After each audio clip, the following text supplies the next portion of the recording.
It's around 9 p.m. on the 30th of October 1966. Jerry Joe Bates, an 18-year-old college freshman at Riverside City College in California, is leaving the campus library on her way home where her dad is waiting. After waiting the entire night for his daughter to arrive, Joseph Bates filed an official missing persons report with the Riverside Police Department at 5:43 a.m. Just over 40 minutes later, Jerry's body would be found on campus.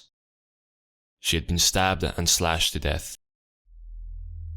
The later autopsy revealed blunt trauma to her head. The subsequent investigation revealed that Bates's Volkswagen Beetle had its ignition wiring tampered with, while a witness claimed that a young man, approximately standing at 5'11", had been lurking in the shadows a street across from Bates's car, and had been staring in its direction. A nearby resident reported hearing, quote, an awful scream, sometime between 10:15 p.m. and 10:45 p.m. At the crime scene, the police were left with desperately little evidence: a military-style shoe print, and curiously, a wristwatch presumed to have belonged to the killer.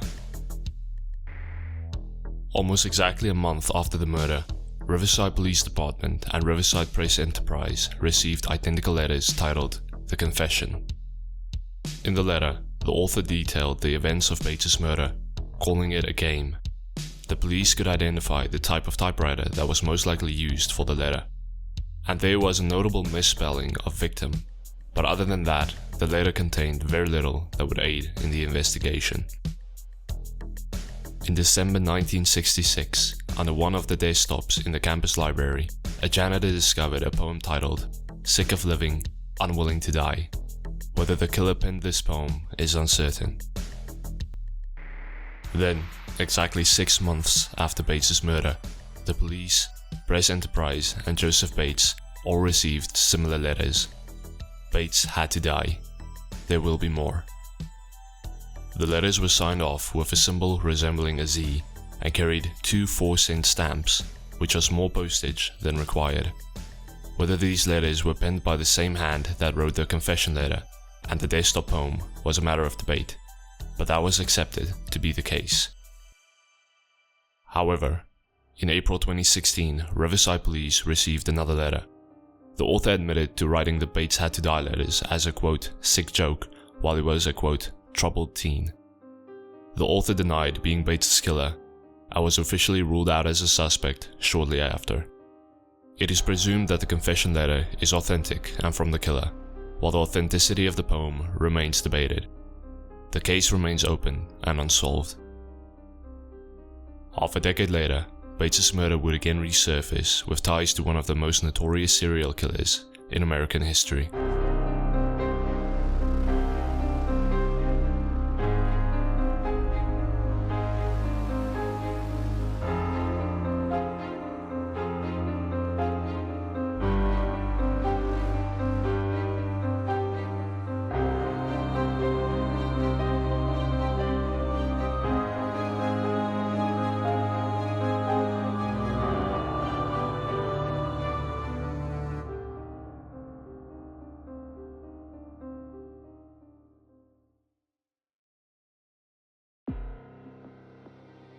On the evening of the 20th of December, 1968, David Arthur Faraday and Betty Lou Jensen were out on their first date. After a quick visit to a friend, the couple set off towards a well-known lover's lane. At about 10:15 p.m., Faraday parked his mother's Rambler on a gravel turnout off Lake Herman Road. At approximately 11:20 p.m., Stella Medeiros, on her way to pick up her 13-year-old son from a show, drove past the turnoff. As the area was illuminated by headlights, she observed a boy laying beside the car, almost as if he had fallen out of the Rambler. Then she spotted the girl laying on her side, facing the road. Medeiros sped off towards Benicia to report the incident, where she encountered a police car, whom she informed. Pierre Bedot and his partner Steve Armetta were the first to arrive on the scene. Shortly after, they were joined by deputies Wayne Waterman and Russell Butterbach. Pierre Bedot recalled, "I was overwhelmed. It was a very violent scene." David Faraday had been shot in the head once and appeared to be breathing, so he was rushed off to the hospital, where he was declared dead on arrival. Betty Jensen had been shot in the back 5 times, presumably fleeing from the perpetrator. She was pronounced dead at the scene. The case was assigned to Detective Sergeant Leigh Lundblad, who arrived at the scene at around midnight. There was little evidence. They recovered 10 bullet casings. 2 of the bullets were found to have hit the Rambler. The other 2 shots were unaccounted for. While the physical evidence was severely lacking, some witness accounts were quite intriguing. Between 9:30 and 10 p.m. on the same night, William Crowe and his girlfriend had parked at the same location. While they were originally alone, a blue car, possibly a Valiant, suddenly stopped and backed up towards them.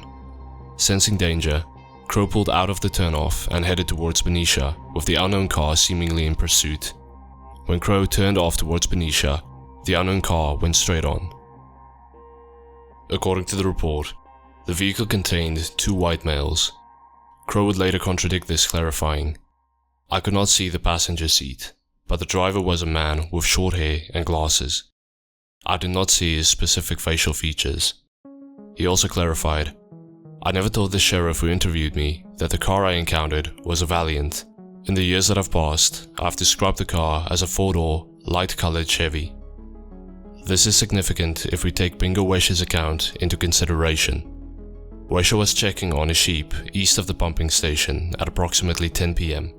Here, Wesher observed a white Chevrolet Impala parked at the turnout. At the bottom of the hill, Wesher also observed a red pickup truck. This truck was that of 2 hunters, Robert Connolly and Frank Gasser, who had been in the area. When they arrived at around 9 p.m., they observed a white 4-door Chevrolet Impala parked at the same location Bingo Wesher observed an identical car. Whether this was the same car that William Crowe had seen remains uncertain.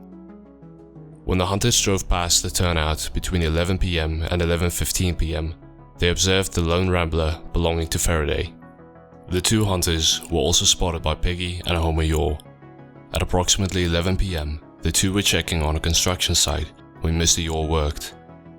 As they passed the turnoff to the pump station, they spotted the lone Rambler belonging to Faraday, who was sitting in the driver's seat while Jensen rested her head on his shoulder.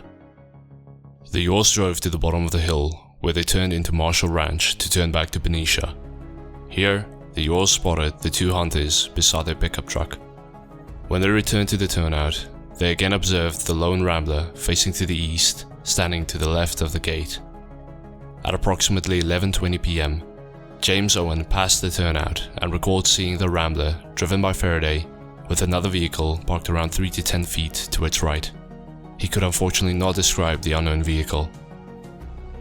Owen later elaborated on his statement, claiming that approximately a quarter of a mile past the scene, he heard what he thought was a gunshot. Judging by the little evidence they had, the events are believed to have unfolded like this.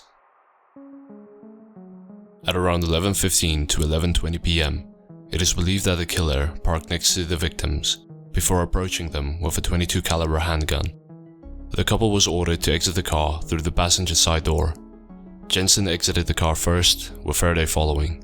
Faraday was presumably shot while exiting the car, which caused Jensen to flee and the killer to open fire. Her body was found 10 feet away from the car. In the investigation that followed, it was revealed that Faraday was supposedly threatened by an individual whom he wanted to turn in for pushing grass or marijuana. It was also revealed that a teenager known as Ricky had made continuous advances towards Jensen and even threatened to harm Faraday. However, Ricky had been home with his sister and mother the evening of the shooting and was ruled out as a potential suspect. The individual who threatened Faraday about marijuana was never found.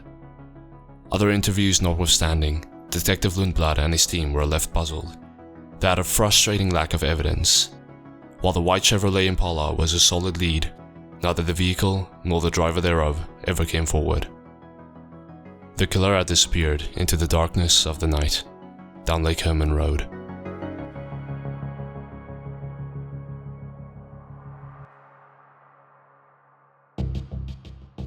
Six and a half kilometers to the northwest, just before midnight on the 4th of July, 1969, Michael Renaud Majot and Darlene Elizabeth Farron pulled into the Blue Rock Springs Park parking lot. Shortly thereafter, a vehicle, which Michaud thought to be a brown Chevrolet Corvette, pulled up to the couple's left and stood there for a minute or so before driving off again. Michaud asked Farron whether she knew who the person was, to which she replied, "Oh, never mind." About 5 minutes later, the same vehicle returned, this time parking about 10 feet behind them. The lone driver exited the car carrying what Michaud described as a high-powered flashlight and armed with a 9mm semi-automatic handgun. The unknown man walked up to the passenger side window and fired 5 shots at the couple, hitting both Michaud and Farron. The attacker seemingly believed the couple to be dead and started moving back towards his vehicle. But after hearing Michaud yell, he returned to the couple's car and shot each victim another 2 times, before returning to his vehicle and fleeing. At approximately 12:02 a.m., Michaud got the attention of 3 teenagers who had come by. They promptly set off to get help. Officer Hoffman was the first at the scene at around 12:13 a.m. Michaud had left the vehicle and was sitting at the right rear wheel when Hoffman arrived, while Farron was still in the driver's seat. Shortly thereafter, he was joined by Officer Conway and Officer Clark. The responding officers attempted to aid the 2 victims while they awaited the ambulance. The ambulance eventually arrived and set off towards Kaiser Hospital with the 2 victims. Tragically, Darlene Farron was pronounced dead on arrival at 12:38 a.m. Michaud would ultimately survive this attack. Approximately 2 minutes later, at 12:40 a.m., Nancy Slover at the Vallejo Police Department received a chilling call. "I want to report a double murder. If you go 1 mile east on Columbus Parkway to the public park, you will find the kids in a brown car. They were shot with a 9mm Luger. I also killed those kids last year. Goodbye." The call was tracked, and it was found that it originated from a payphone located at the corner of Springs Road and Tuolumne Street. When the police eventually arrived at the payphone, the killer had already disappeared. At 2:35 a.m., Dean Farron, Darlene's husband, and his employer Bill Leigh arrived at the police station after receiving information that Darlene had been shot. Both men relayed that while they were waiting for Darlene, and prior to their knowledge of the shooting, Dean's residence received 2 phone calls. There was no answer on the other side of the line. Arthur and Mildred Farron, Dean's parents, reported that they had also received a call at about 1:30 a.m. While the person on the other side of the line said nothing, they could hear heavy breathing over the line. This was before Darlene's murder had become public knowledge. This entertains the possibility that the unknown caller might have been the killer, and they might have known Darlene Farron. On a personal note, while researching this case, I stumbled upon this part. A Miss Peggy Yore relayed information to the police about a possible suspect. This is, if you recall, the same Peggy Yore who was at the scene on the same night as the Lake Herman Road murders. Whether this was in response to the caller referring to the murder in his phone call, her close residence to both attacks, or whether she gave this information without any prompt is uncertain. While I'm not suggesting anything, I find it interesting that, apart from the murderer themselves and the detectives, this is the only person who appears in 2 separate police reports. Now, back to the video. The case was assigned to Detective Sergeant Jack Mullinex. The police were faced with an attack on a seemingly random couple, with minimal evidence. But the investigation would reveal some interesting details. The most intriguing of these was the account from a babysitter.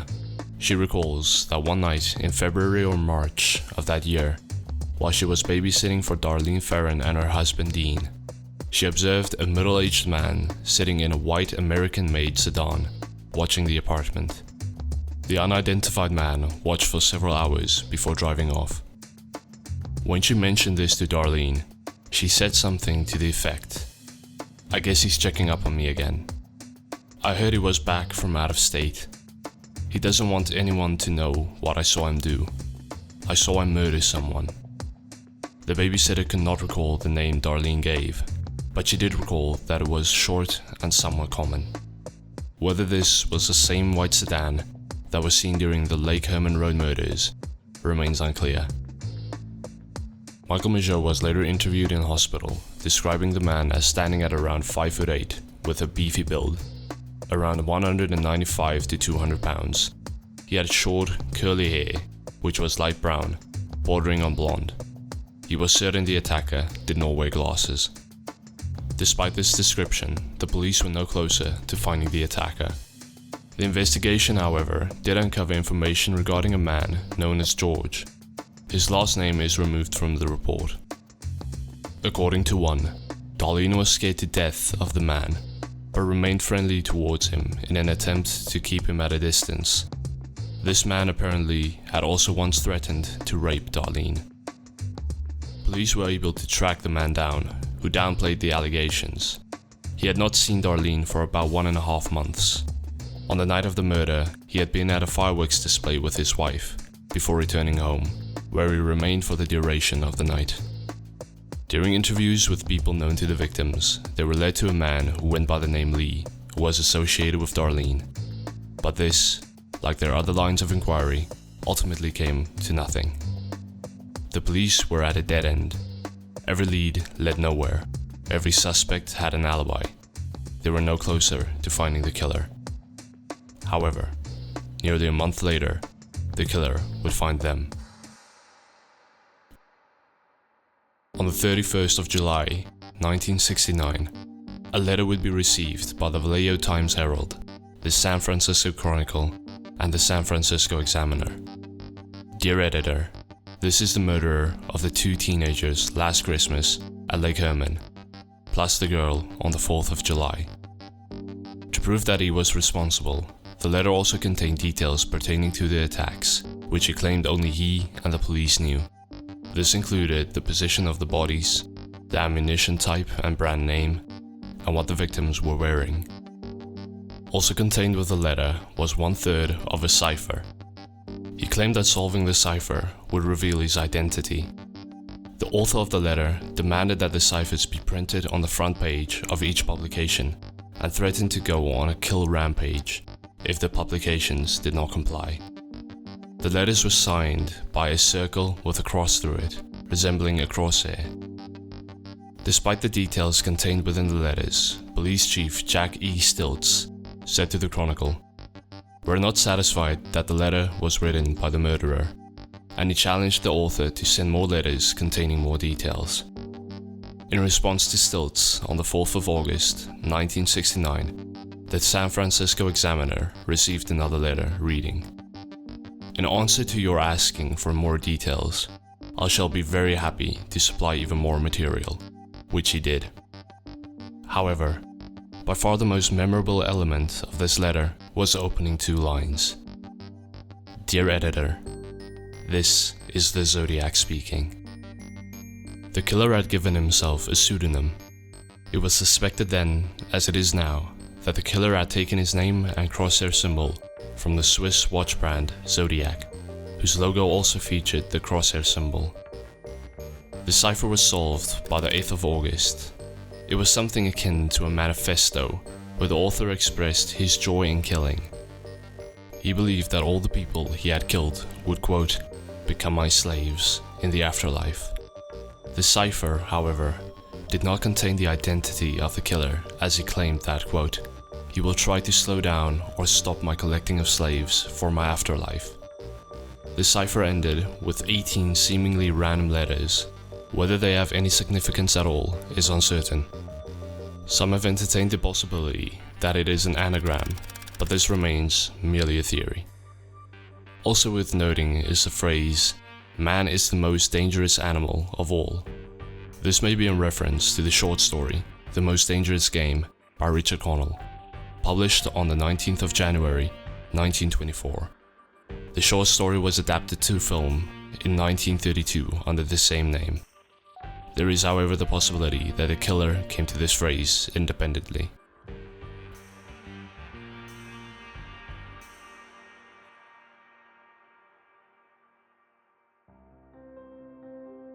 On the 27th of September, 1969, at around 6:30 p.m. Brian Calvin Hartnell and Cecilia Ann Shepard were enjoying a picnic at Lake Benicia by Twin Oak Ridge. Shepard recalled that she saw a man that, quote, seemed to stop and watch us, looking at us, about 200 to 300 yards away. The man got closer and closer, until it was within 75 to 100 feet away. When she looked again, the man had disappeared behind a tree. When the man appeared again, he was wearing something akin to an executioner's hood, with the eye holes covered with sunglasses, and a waistline bib, which sported the now signature crossed circle. The man approached the couple with a handgun, which Shepard would bring to Hartnell's attention. The man claimed to be an escaped convict who had just killed a guard and stolen a car. He demanded Hartnell's car keys and wallet. Hartnell cooperated. After a few minutes of conversing with Hartnell, the man revealed plastic clothesline and ordered Shepard to tie up Hartnell before tying up Shepard himself. Despite having a loaded gun, which he visually confirmed to Hartnell, the man proceeded to take out a knife before stating, "I'm going to have to stab you." Hartnell then told the attacker, "Stab me first. I can't stand to see you stabbed first." Hartnell was stabbed 6 times in the back. Shepard was stabbed 10 times in the back and the abdomen. Believing the couple to be dead, the attacker made his way up the hillside trail. The couple were in fact still alive and managed to loosen their bindings and seek help. A nearby fisherman also heard their cries and proceeded to get help. Several responders showed up at the scene of the attack, including Ranger Sergeant William White and Ranger Dennis Land, who arrived in his pickup truck carrying Hartnell. Meanwhile, the killer had hiked about 500 yards to Hartnell's Volkswagen Karmann Ghia. Here, on one of the doors, the killer wrote with a black marker pen, "Vallejo 12/20/68, 7/4/69, September 27, 69, 6:30, by knife." He then drove to a phone booth 27 miles away, and at 7:40 p.m. he placed a call to the Napa Police Department. "I want to report a murder. No, a double murder. They are 2 miles north of park headquarters. They were in a white Volkswagen Karmann Ghia. I'm the one who did it." When the police finally arrived at the phone booth, the killer had disappeared once more. There were no signs that the suspect had left the scene in a particular hurry, although the phone was off the hook and laying on the shelf. Back at the scene of the crime, when asked about their attacker, Shepard remarked to Deputy Dave Collins that the attacker was, quote, "just maybe a little taller than you, maybe an inch," putting him at about 5'11". Hartnell placed the man between 5'8" and 5'10", at around 225 to 250 pounds, with dark brown hair. He also judged the man to be between 20 and 30 years old. Neither of the two were able to identify his eye color due to the glasses he wore to conceal them. Unfortunately, the ambulance only managed to arrive 85 minutes after the attack. While Hartnell survived the attack, Shepard succumbed to her injuries 2 days later. Apart from the accounts of the 2 victims, there were also the accounts of 3 women who had a strange encounter earlier that day. At around 4 p.m., the 3 women spotted a man standing about 50 feet away, observing them. The women described him in some detail, measuring him at about 6 feet, black hair, between 28 and 40 years old, and around 200 to 225 pounds. He remained in the area for 30 to 45 minutes before making his way up the hill to his vehicle and supposedly drove off. They described his vehicle as a silver blue 2-door Chevrolet. They had spotted this same man and vehicle at around 3:30 p.m. as he parked his car right behind theirs. At approximately 6:50 p.m., Dr. Rayfield and his son were in more or less the same location as the 3 women. They observed a white male walking in the area. He was about 5'10", with a heavy build, wearing dark trousers and a long-sleeved, dark shirt with red in it. This was some 20 minutes after the attack on the couple. If the, quote, red in it was indeed blood, this could have been the sighting of the attacker fleeing the scene. The police were able to lift a palm print from the phone booth the killer used, 8 palm prints from Hartnell's car, a tire print cast from behind Hartnell's vehicle, and they made a plaster cast of a size 10.5 boot print found at the scene. Interestingly, the boot print was that of wing walker boots, which was Air Force and Navy issue, suggesting military ties. Other than that, there was a frustrating lack of evidence. Following the trail left by the size 10.5 wing walker boot, metaphorically speaking, detectives were led to Travis Air Force Base, where they discovered that over the past 13 months, approximately 100 pairs of the exact size of shoe in question were disposed of through means of sale. It was further discovered that the sales store where these boots had been sold kept a list of the names of every customer. Unfortunately, however, this list of names has not been included in the police report, and it is uncertain whether any persons of note were ever deducted from this list. The investigation revealed a possible suspect by the name of Gary. It is noted in the report, Sergeant White requesting to know if this guy is a prime suspect. However, despite once threatening Hartnell, according to Hartnell's parents, they also stated that Gary was of small stature and Hartnell knew him well. This contradicts the stocky build of the suspect, and it is unlikely that Hartnell would fail to identify him. The killer had claimed a 4th life, and the police were no closer to finding the perpetrator. The killer also seemed to adapt his modus operandi. In his first attack, he allowed the couple out of the car, which is something he refrained from in his second attack, and now in his third, he wore a hood to disguise his identity. He also chose to use a knife rather than a gun. Was the killer learning from his mistakes? If you recall, in his first attack, Betty Jensen was found several feet from the car, suggesting she attempted to run away. This could have led the killer to keep his victims in the car for his second attack, which Michael Mageau survived. This could have, in turn, led the killer to mask himself and use a knife. Whatever his motives were for changing his modus operandi from one kill to the next, it could not prepare anyone for what happened next. The killer had, up to this point, targeted seemingly random couples, which is what made the events of the 11th of October 1969 even more strange. Sometime between 9:35 and 9:45 p.m., Paul Lee Stein stopped his yellow cab number 912 at the Mason and Geary intersection to accept a fare by an unknown man. The passenger requested that Stein drive him to Washington and Maple Street. At around 9:55 p.m., at the Washington and Cherry intersection, 3 teenagers witnessed a passenger in the passenger seat of a taxi stopped outside their home. While they initially thought that the driver looked sick, with him slumped over to the passenger side, his head rested on the lap of the other man, one observed a great amount of blood and a knife, believing that the other man was stabbing the cab driver. At 9:58 p.m., the police received a call from the distressed teenagers, who described the man as a white adult male in his early 40s, 5'8", heavy build, reddish blonde crew-cut hair, wearing eyeglasses, dark brown trousers, dark parka jacket, and dark shoes. The teenagers then saw the man push the driver back into an upright position, exited the cab, and made his way around to the driver's side door. By this time, the cab driver had fallen over again. The unknown man then pulled the driver back upright. The man then proceeded to take out a piece of cloth and wiped the interior of the cab. The suspect then calmly walked north on Cherry Street. At 9:58 p.m., SFPD officers Armand Pellicetti and Frank Petta arrived on the scene. While Petta went to the victim, Pellicetti was attempting to extract information from one of the teenagers who had been watching the suspect walk down the street.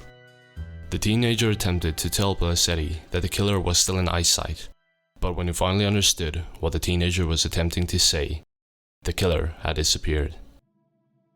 2 blocks away from the crime scene, patrol officers Donald Folk and Eric Zelms, responding to the call, observed a white male aging between 35 and 45 years old, standing at around 5'10", sporting a crew cut. This matched the description of the teenagers. Unfortunately, the police dispatcher had described the suspect as a black male, so the man on the sidewalk raised no suspicion. There is, however, the realistic possibility that the man they had seen was the killer himself. Back at the crime scene, the police were met by a gruesome sight. Paul Stine had been murdered by a single shot to the head. It was also discovered that Stine's keys and wallet were missing. What the teenagers had thought was a stabbing was in fact the killer cutting off a piece of Stine's blood-soaked shirt. The police concluded that this was nothing more than a violent robbery. 2 days later, on the 13th of October, the San Francisco Chronicle received a letter with a piece of Stine's blood-stained shirt. This is the Zodiac speaking. In a later letter, on the 8th of November 1969, the Zodiac claimed that 2 policemen had stopped and spoken with him some 3 minutes after he had committed the crime. This would suggest that the 2 officers were Folk and Zelms. Donald Folk disputes this claim, saying that they never stopped to speak to the man. However, Eric Zelms' widow disputes this, claiming that her husband did indeed speak to the man they passed by.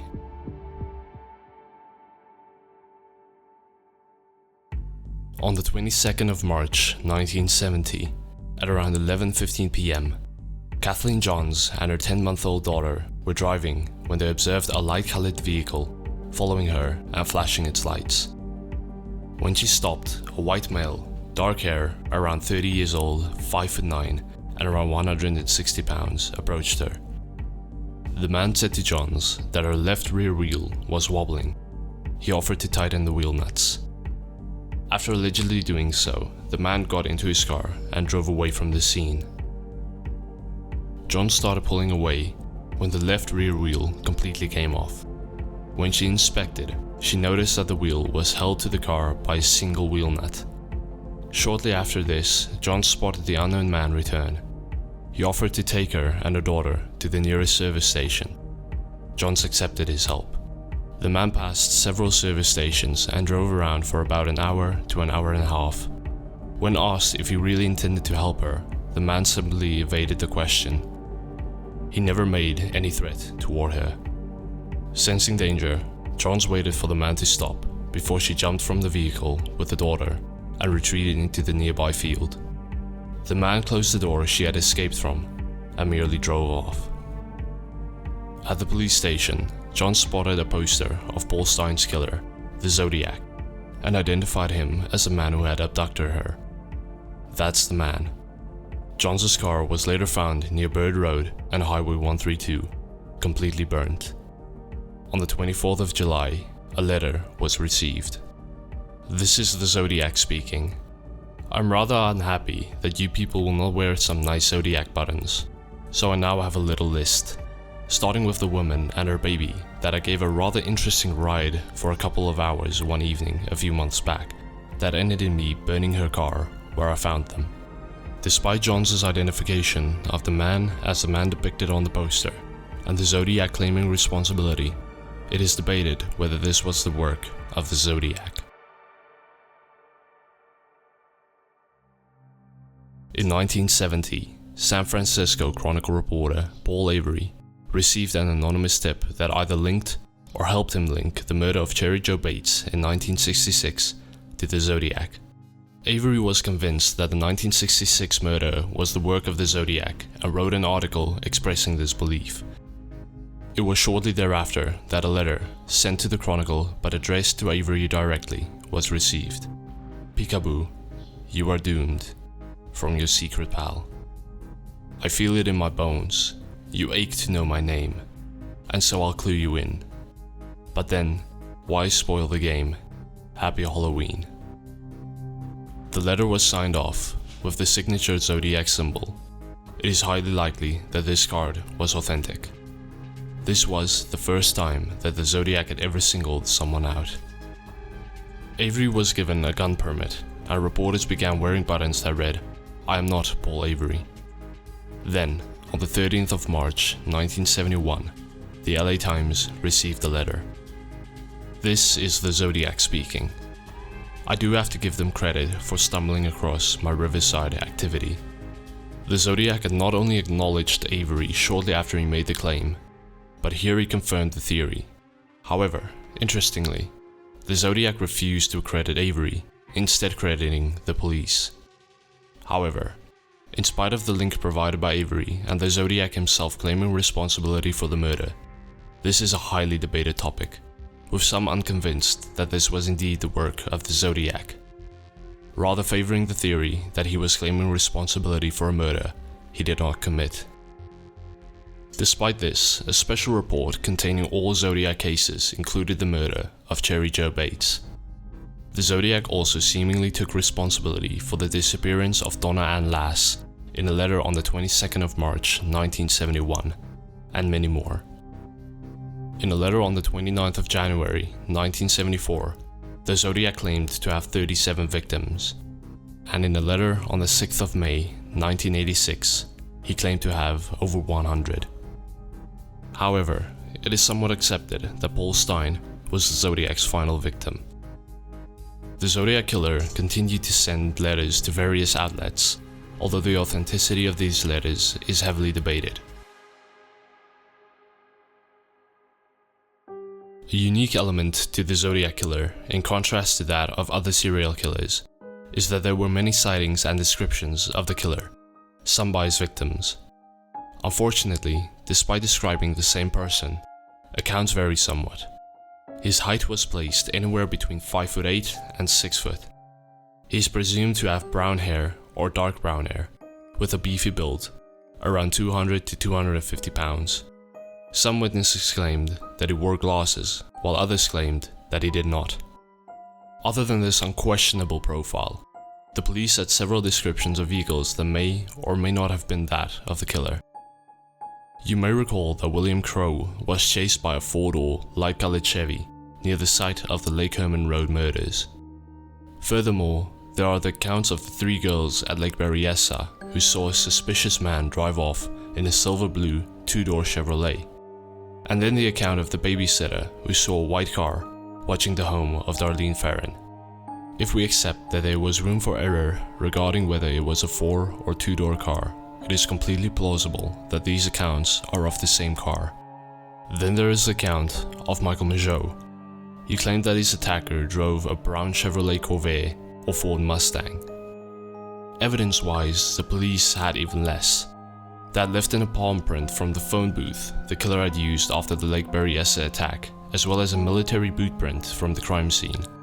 They had some fingerprints and palm prints taken from some of the other crime scenes and letters. They also potentially had DNA evidence on the back of the stamps the author used for his letters, but this was before the age of DNA analysis. The only other evidence the police had was the handwriting of the killer.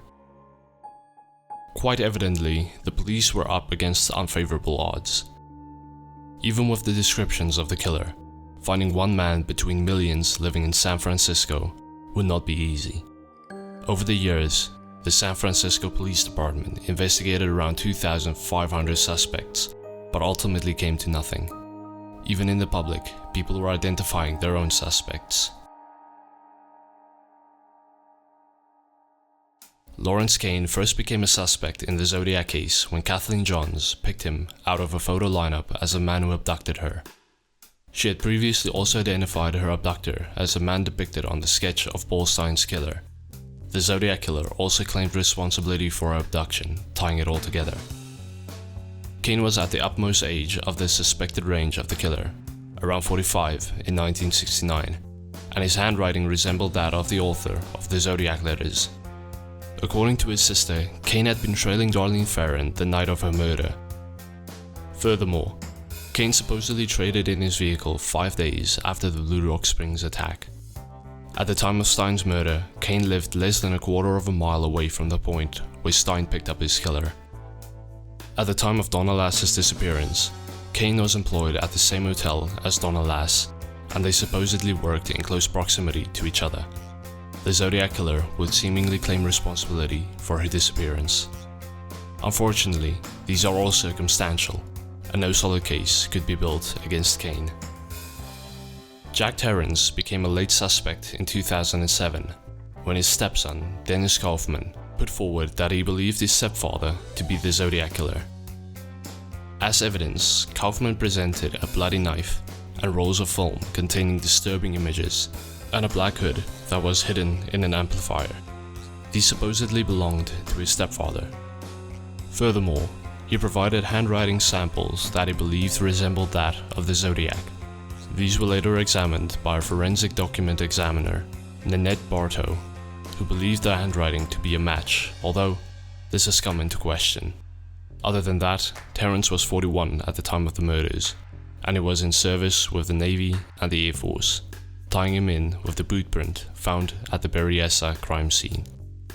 Terrence also looked eerily similar to a sketch of Paul Stine's murderer. DNA analysis in 2010 returned as inconclusive.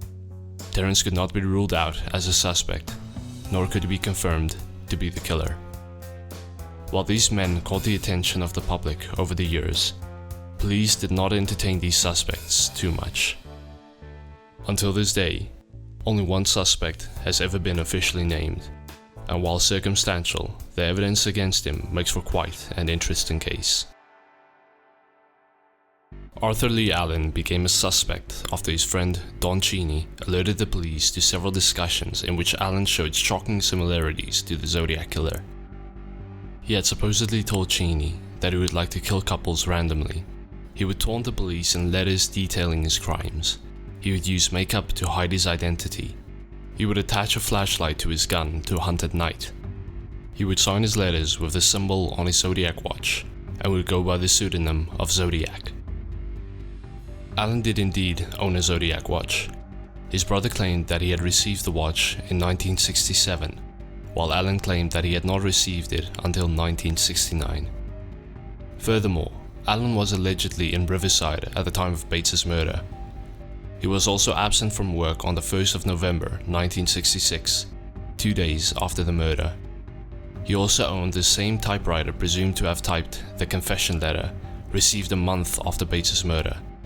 His favorite book was The Most Dangerous Game, a book the Zodiac may have referenced. He told police that he was going to Benicia on the day of the Lake Benicia attacks. He owned two .22 caliber weapons.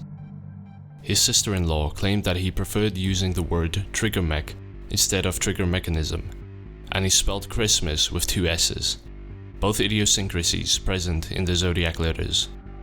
The Zodiac allegedly called the residence of Melvin Belli, an attorney.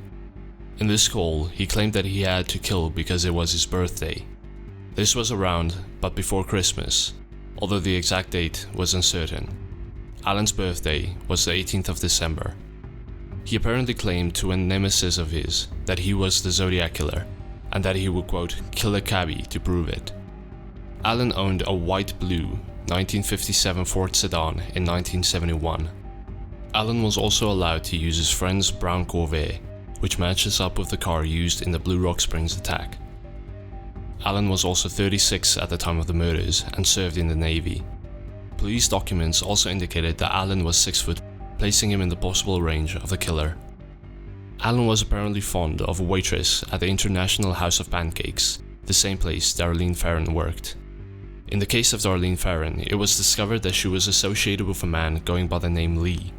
Furthermore, if you recall, the babysitter did claim that the man who was checking up on Darlene had a common, short name.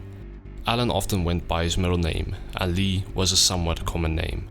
This was confirmed by the babysitter years after the fact to the author of the book Zodiac, Robert Graysmith. Whether she was remembering it correctly is certainly debatable, and whether Robert Graysmith is a reliable source is equally debatable. If you recall, Dean Ferrin, Darlene's husband, received 2 calls at his home, but there was no answer on the other side of the line, just heavy breathing. Darlene's parents received a similar call. Whether this was the killer is open to speculation, but if it was, it would indicate that the killer knew Darlene.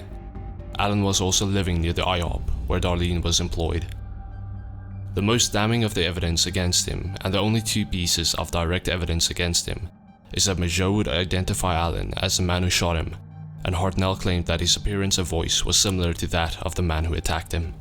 On the other hand, the witnesses of the Stine murder claimed that he was not the man they saw. quite damning, his fingerprints and palm prints did not match. The DNA analysis from one of the stamps did not match with Allen. Allen also did not wear glasses, although it seems that the Zodiac may not have worn glasses out of necessity, as he was seen without them more than he was seen with them. Allen was ambidextrous, but neither of his handwritings came back as a match. The police served many search warrants on his home but never came up with any incriminating evidence. Arthur Lee Allen died in 1992. Personally, I believe that the Zodiac Killer's first victim was Jerry Joe Bates. If you recall, a watch presumed to have belonged to the attacker was found at the site of the murder. In my opinion, this was a significant moment for whoever the killer was, associating his lost watch with his first murder.